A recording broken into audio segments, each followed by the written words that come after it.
రైతుకు లాభం రావాలి, వినియోగదారుడికి ప్రయోజనం కలగాలన్న నినాదంతో ముందుకు వెళ్తామన్నారు ఏపీ ముఖ్యమంత్రి చంద్రబాబు.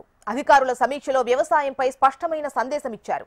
వ్యవసాయ మార్కెట్ కమిటీల నుంచి రైతు బజార్ల వరకు వ్యవసాయ వ్యవస్థను పునర్వ్యవస్థీకరించాలని కీలక ఆదేశాలు జారీ చేశారు.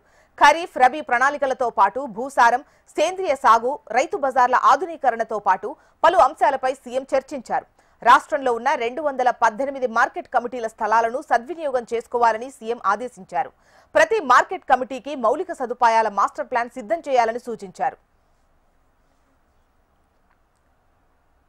రైతు బజార్లను ఆధునీకరించి మొబైల్ రైతు బజార్స్ ఏర్పాటు చేసే దిశగా ఆలోచించాలని సీఎం సూచించారు.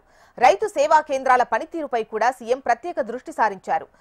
రసాయన ఎరువుల అధిక వినియోగం వల్ల భూసారం తగ్గుతుందని, సేంద్రియ సాగుకు మారితేనే పర్యావరణానికి మంచిదన్నారు.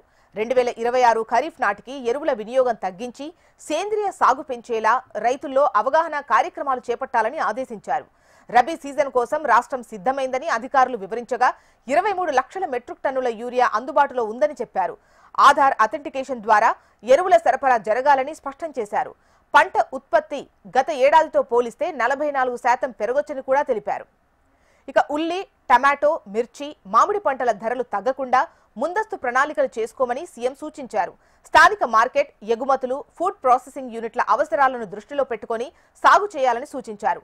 పుట్టగొడుగుల సాగును సర్క్యులర్ ఎకానమీలోకి తీసుకురావాలని, ప్రకృతి వ్యవసాయంలో ఆవు పేడతో జీవామృతం తయారు చేయడం, కూలీ ఖర్చు తగ్గించడం వంటి మార్గాలు పరిశీలించమన్నారు.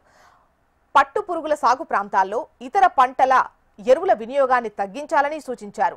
జీలుగు బెల్లం, పట్టు వస్త్రాల నమూనాలను సీఎం పరిశీలించారు. గిరిజన ప్రాంతాల్లో తయారైన జీలుగు ఉత్పత్తులను అరకు కాఫీ తరహాలో బ్రాండ్ చేయాలని సూచించారు. అలాగే పట్టుగూళ్లతో తయారైన వస్త్రాలు, బొకేలను రాష్ట్రానికి వచ్చిన అతిథులకు అందించే ఆలోచనను కూడా సీఎం స్వాగతించారు.